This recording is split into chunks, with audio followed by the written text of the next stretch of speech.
Shri N V Balakrishnan കണ്ണൂരിലെ കണ്ണൂരും ഞാനും തമ്മിലുള്ള ബന്ധം എന്താണ് എന്ന് അദ്ദേഹം ഫേസ്ബുക്ക് പോസ്റ്റിലൂടെ അതിവൈകാരികമായി തന്നെ പറയുകയാണ്. അത് നമുക്ക് എല്ലാവർക്കും അറിയുന്ന കാര്യമാണ്. കണ്ണൂരിൽ CPM-നോട് അങ്ങനെ ഏറ്റുമുട്ടി വന്നിരിക്കുന്ന കോൺഗ്രസ് നേതാവാണ്. എടാ എന്ന് വിളിക്കുമ്പോൾ പോടാ എന്ന് വിളിക്കാൻ ശേഷിയുള്ള, അല്ലെങ്കിൽ ആ തരത്തിൽ പ്രസംഗങ്ങൾ നടത്തുന്ന നേതാവാണ്. അപ്പോൾ അങ്ങനെ ഒരു നേതാവിനെ പാർട്ടി അവഗണിക്കുന്നു എന്ന് അണികളോട് പറയുകയാണോ സുധാകരൻ ചെയ്തിട്ടുള്ളത്?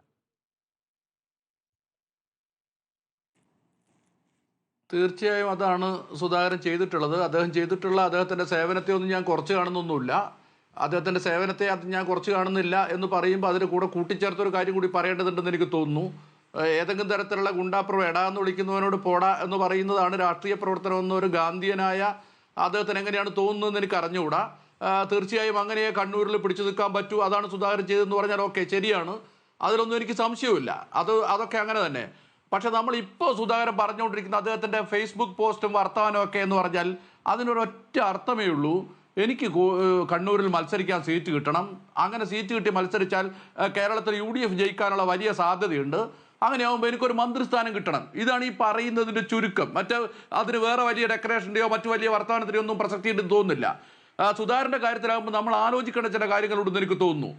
സുധാകരൻ KPCC പ്രസിഡന്റ് ആയിരുന്ന സമയത്ത് ഒരു സെമി കേഡർ പാർട്ടിയാക്കി കോൺഗ്രസിനെ മാറ്റി തീർക്കാനും കോൺഗ്രസിനകത്ത് ഇതുപോലെ നേതൃത്വത്തെ ധിക്കരിച്ചുകൊണ്ട് സംസാരിക്കുന്നതിനെതിരായിട്ടൊക്കെ സംസാരിച്ച ഒരാളാണ്. പക്ഷേ അദ്ദേഹത്തിന് പ്രശ്നം വരുമ്പോൾ അദ്ദേഹത്തിന് ഈ പറഞ്ഞ നിയമങ്ങളൊന്നും ബാധകമല്ല എന്ന നിലയിലേക്ക് വരികയാണ്. ഇനി അദ്ദേഹത്തിന്റെ പാർലമെന്റ് മെമ്പറായ അവസ്ഥയൊന്നും നമ്മൾ ആലോചിച്ച് നോക്കുക. അദ്ദേഹം KPCC പ്രസിഡന്റ് ആകുമ്പോൾ അദ്ദേഹത്തിന് താല്പര്യപ്രകാരമാണ് അദ്ദേഹം പാർലമെന്റിലേക്ക് മത്സരിക്കുന്നത്. അദ്ദേഹം ഒന്ന് പാർലമെന്റിലേക്ക് മത്സരിക്കണം അദ്ദേഹം താല്പര്യപ്പെടുന്നു. ആർക്കും അതിൽ അഭിപ്രായ വ്യത്യാസമില്ല. അദ്ദേഹത്തിന് മത്സരിക്കാൻ സീറ്റ് കൊടുക്കുന്നു, അദ്ദേഹം മത്സരിക്കുന്നു, പാർലമെന്റിലെത്തുന്നു. പാർലമെന്റിലെത്തുമ്പോൾ ഒരുപക്ഷെ അദ്ദേഹം ഉദ്ദേശിച്ചതുപോലെ കേന്ദ്രത്തിൽ UPA ഗവൺമെന്റ് വന്നില്ല, അതുകൊണ്ട് അദ്ദേഹത്തിന് ഒരു സഹമന്ത്രി സ്ഥാനമൊന്നും കിട്ടിയില്ല. അങ്ങനെയാണെങ്കിൽ തിരിച്ച് കേരളത്തിലേക്ക് വന്നാൽ ഇത് കിട്ടും. ഇതിപ്പോൾ ചെയ്തുകൊണ്ടിരിക്കുന്നത് നമ്മൾ ആലോചിക്കേണ്ടത് ഇതൊരു ഒരു ഒരു പാർട്ടി പ്രവർത്തനത്തിന്റെ ഭാഗമായി ചെയ്യുമ്പോൾ ആ പാർട്ടിക്കകത്തുള്ള സാമാന്യ മനുഷ്യർ ചെന്നുപെടുന്ന ബുദ്ധിമുട്ടുകളെ കുറിച്ച് ആലോചിച്ച് നോക്കൂ. കുറിച്ച് സുധാകരനെ മന്ത്രിയാക്കുക എന്ന് പറയുന്നത് കേരളത്തിലെ കോൺഗ്രസിന്റെ ഒരു താല്പര്യമാണോ, അല്ലെങ്കിൽ ആ കേരളത്തിലെ ജനങ്ങളുടെ താല്പര്യമാണോ? എങ്ങനെയാണ് ഇത് ജനങ്ങളുടെ താല്പര്യവുമായി ബന്ധപ്പെടുക? ഇനി സുധാകരൻ കേരളത്തിൽ മന്ത്രിയായിട്ടുണ്ട്. നേരത്തെ ആ മന്ത്രിയായ കാലത്തെ കാര്യങ്ങളും നമ്മുടെ മനസ്സിലുണ്ട്. അന്ന് കേരളത്തിലെ ഓരോ ജില്ലയിലും ഓരോ വനവകുപ്പ് മന്ത്രിയായിരുന്നു. വനം മെച്ചപ്പെടുത്തുന്നതുമായി ബന്ധപ്പെട്ടോ പരിസ്ഥിതി മെച്ചപ്പെടുത്തുന്നതും ആയിരുന്നില്ല അന്ന് നടന്നുകൊണ്ടിരുന്ന കാര്യങ്ങൾ. ഞാൻ അതിന്റെ വിശദാംശങ്ങളിലേക്കൊന്നും ഞാൻ പോകുന്നില്ല. ചുരുക്കത്തിൽ ഇതൊക്കെ അങ്ങേയറ്റം വ്യക്തിപരമാണ്. ഓരോരുത്തരുടെയും താല്പര്യത്തിനനുസരിച്ചാണ്. തൻ്റെ വ്യക്തിപരമായ ആവശ്യത്തിന് വേണ്ടി ഒരു രാഷ്ട്രീയ പാർട്ടിയെ ഇങ്ങനെ ജാമ്യ തടവുകാരനായി നിർത്തുക, അവിടെ വിലപേശുക, എന്നിട്ട് അത് നേടിയെടുക്കുക.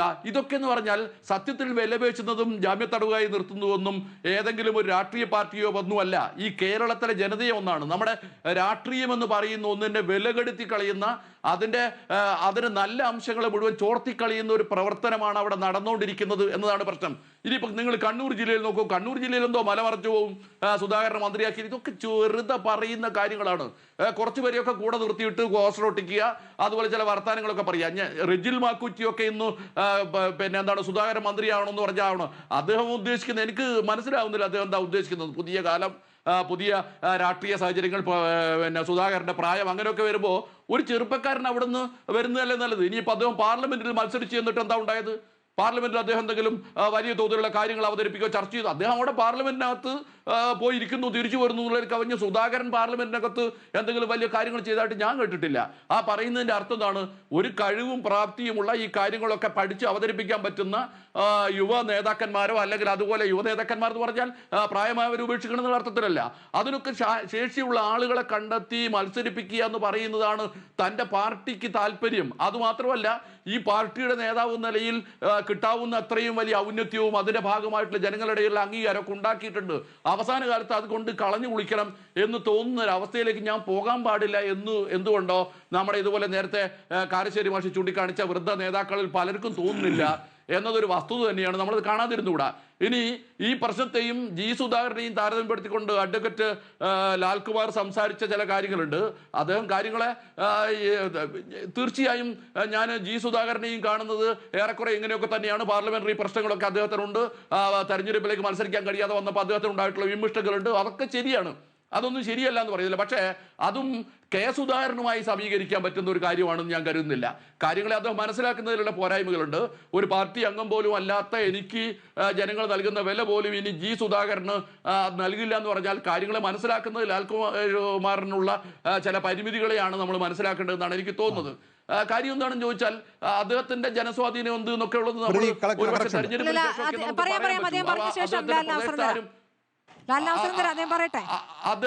അദ്ദേഹത്തിന്റെ പ്രദേശത്ത് വേറെ തരത്തിലുള്ള ചലനങ്ങളൊന്നും ഉണ്ടാകുന്നില്ല എന്നൊക്കെ പറഞ്ഞാൽ അദ്ദേഹം കാര്യങ്ങൾ മനസ്സിലാക്കാത്തതുകൊണ്ടാണ് ഇന്ന് അദ്ദേഹത്തിന് വേണ്ടി നടന്നുള്ള യോഗങ്ങളെ കുറിച്ചൊക്കെ തന്നെ പത്രങ്ങളിൽ വാർത്തയൊക്കെ വന്നിട്ടുണ്ട്. അതുപോലെ തന്നെ ചാനലുകളൊക്കെ റിപ്പോർട്ട് ചെയ്തിട്ടുണ്ട്. അതൊക്കെ നിൽക്കട്ടെ. പ്രശ്നം എന്താണ്? ഒരു ജി സുധാകരൻ അംഗമായിട്ടുള്ളത് കമ്മ്യൂണിസ്റ്റ് പാർട്ടിയിലാണ്, കെ സുധാകരൻ അംഗമായിരിക്കുന്ന കോൺഗ്രസ് പാർട്ടിയിലാണ്.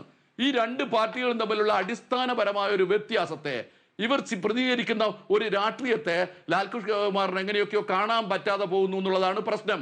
ആ പ്രശ്നത്തെ നമ്മൾ നിസ്സാരവൽക്കരിച്ചുകൂടാ.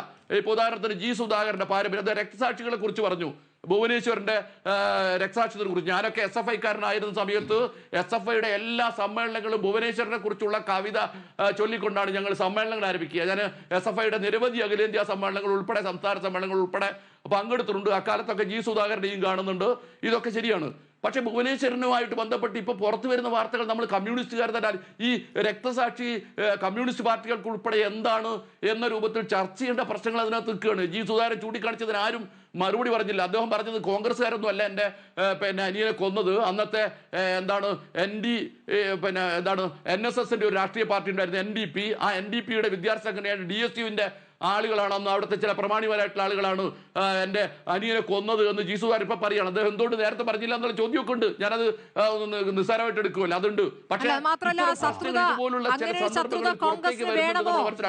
കോൺഗ്രസിനോട് അങ്ങനെ ഒരു ശത്രുത വേണമോ എന്ന് അദ്ദേഹം ഉദാഹരിക്കുന്നത് പശ്ചിമ ബംഗാളും തമിഴ്നാടൊക്കെയാണ്. ഞാനൊന്ന് പൂർത്തിയാക്കിക്കോട്ടെ. ഇതുപോലുള്ള പ്രശ്നങ്ങളുണ്ട്. ഇതുപോലെ രക്തസാക്ഷി പ്രശ്നങ്ങളുമായി ബന്ധപ്പെട്ട നിരവധി പ്രശ്നങ്ങൾ നമ്മുടെ മുമ്പിലുണ്ട്. അതുമാത്രമല്ല, ജി സുധാകരൻ ചൂണ്ടിക്കാണിക്കുന്നത് ഈ പറഞ്ഞ ഭുവനേശ്വരൻ എൻഡോമെന്റ് എന്ന് പറയുന്ന ഒരു സാധാരണ ഉണ്ടോ എന്ന് ഇന്നത്തെ SFIക്കാർക്ക് അറിയില്ല. ആ എൻഡോമെന്റ് വെറുതെ ബാങ്കിൽ കിടക്കുകയാണ്. അത് SFI ആർക്കും കൊടുക്കുന്നില്ല. കേസ് നടത്തിയത് അന്ന് പാർട്ടി സഹായിക്കാതെ തന്നെ വീട്ടിലെ ആഞ്ഞല് വരെ മുറിച്ചു വിട്ടിട്ടാണ് ഞങ്ങൾ കേസ് നടത്തിയത്. ഇതൊക്കെ ഇപ്പോൾ പുറത്തു വരുന്ന സമയത്താണെങ്കിലും ജി സുധാകരൻ വിശദീകരിക്കുകയാണ്. ഞാൻ പറയുന്നത് ഇതൊരു ഒറ്റപ്പെട്ട സംഭവമല്ല. നമ്മുടെ പല രക്തസാക്ഷികളെ കുറിച്ചും ഇത്തരത്തിലുള്ള ചർച്ചകൾ നമ്മുടെ നാട്ടിലുണ്ട്. അതായത് നമ്മുടെ രാഷ്ട്രീയ പാർട്ടികൾ, ഒരുപക്ഷെ ഇടതുപക്ഷമൊന്നും ഒരു കാലത്തും ചെയ്യാൻ പാടില്ലാത്ത രൂപത്തിൽ രക്തസാക്ഷികളെ പോലും തങ്ങളുടെ പാർട്ടി താല്പര്യത്തിലേക്ക് ചുരുക്കിക്കൊണ്ടുപോകും തങ്ങളുടെ ആവശ്യത്തിന് മാത്രം നിൽക്കുകയാണ്. അത് ജി സുധാകരൻ ഇപ്പോൾ ഒരു അവസരം വരുമ്പോൾ പുറത്ത് പറയുന്നുണ്ട്. അതുപോലെ തന്നെ ജി സുധാകരനെ ഇപ്പൊ നിങ്ങൾ പറഞ്ഞു CPM-ലെ മറ്റു നേതാക്കൾ, CPM-ലെ പാലോളി മുഹമ്മദ് കുട്ടിയൊക്കെ മലപ്പുറം ജില്ലയിലെ ഏറ്റവും സ്വീകാര്യനും ഏറ്റവും ബഹുമാന്യനുമായ നേതാവാണ്. അദ്ദേഹത്തെ ഓരോ പരിപാടിക്കും അവർ വിളിച്ചു കൊണ്ടുപോയിക്കൊണ്ടിരിക്കുന്നുണ്ട്, അല്ലെങ്കിൽ വേദിയിരിക്കുന്നുണ്ട്. നിങ്ങൾ ആലോചിക്കേണ്ടത്, ഇത്രയും കാലം രാഷ്ട്രീയ പ്രവർത്തനം നടത്തിയിട്ടുള്ള ഒരു മനുഷ്യൻ പ്രായമാകുമ്പോൾ നമുക്ക് ഔദ്യോഗിക സ്ഥാനങ്ങളിൽ നിന്നൊക്കെ മാറ്റി നിർത്താം. അതൊക്കെ ശരിയാണ്, അങ്ങനെയൊക്കെ മാറ്റി നിർത്തുന്നതിൽ യാതൊരു തെറ്റുമില്ല. പക്ഷെ ഔദ്യോഗിക സ്ഥാനങ്ങളിൽ നിന്ന് മാറ്റി നിർത്തി കഴിഞ്ഞാൽ പിന്നെ ജി സുധാകരൻ പറയാണ്, അടിയന്തരാവസ്ഥക്കെതിരായിട്ട് സമരം നടത്തിയിട്ട്, യൂണിവേഴ്സിറ്റി കോളേജിൽ സമരം നടത്തിയിട്ട് ജയിലിൽ ദീർഘകാലം കിടന്ന മനുഷ്യനാണ് ജി സുധാകരൻ. ആ അടിയന്തരാവസ്ഥയെക്കുറിച്ച് അനുസ്മരിക്കുന്നതിന് സ്വന്തം വീട്ടിന്റെ പരിസരത്ത് ഒരു പരിപാടി സംഘടിക്കുമ്പോൾ അതിനകത്തേക്ക് സുധാകരനെ വിളിക്കാതിരിക്കുമ്പോൾ ലാൽകുമാറിന് അതിനെ ന്യായീകരിക്കാൻ പറ്റുന്ന എങ്ങനെയാണെന്ന് എനിക്ക് മനസ്സിലായിട്ടില്ല. അതുപോലുള്ള നിരവധി സംഭവങ്ങളുണ്ട്. അപ്പോൾ പുന്നപ്ര വയലാർ അനുസ്മരണം, ആ പുന്നപ്ര വയലാർ അനുസ്മരണത്തിന് നേതാക്കന്മാരൊക്കെ വന്ന് അനുസ്മരിച്ച് പോയതിനു ശേഷം ഒറ്റയ്ക്ക് വലിയ ചുടുകാട്ട് ചെന്നിട്ട് അവിടെ രക്തസാക്ഷി മണ്ഡപത്തിന് മുമ്പിൽ മുഷ്ടി ചുരുട്ടി നിൽക്കുന്ന സുധാകരന്റെ ചിത്രം നമ്മൾ കണ്ടിട്ടുണ്ട്. അങ്ങനെ സംഭവിക്കാൻ പാടുണ്ടോ? ഈ ആലപ്പുഴ ജില്ലയിലെ ഏറ്റവും സീനിയർ ആയിട്ടുള്ള ഒരു നേതാവിനെ അതിനകത്ത് സ്ഥാനം കൊടുക്കുക എന്നുള്ളത് വേണ്ടേ? ഒരു കാര്യം ഞാൻ സ്മൃതിയുടെ ശ്രദ്ധയപ്പെടുത്തട്ടെ. എനിക്ക് ഒരു മറുപടി പറയുന്നതിനുള്ള അവസാനം ഒരു മിനിറ്റെങ്കിലും തരണം. പലപ്പോഴും വ്യക്തിപരമായ പരാമർശങ്ങൾ പോലും മറുപടി പറയാൻ കഴിയാതെ പോകുന്നുണ്ട് എന്നത് സ്മൃതിയുടെ ശ്രദ്ധയിൽ പെടുത്തുകയാണ്. നിർത്തുന്നു.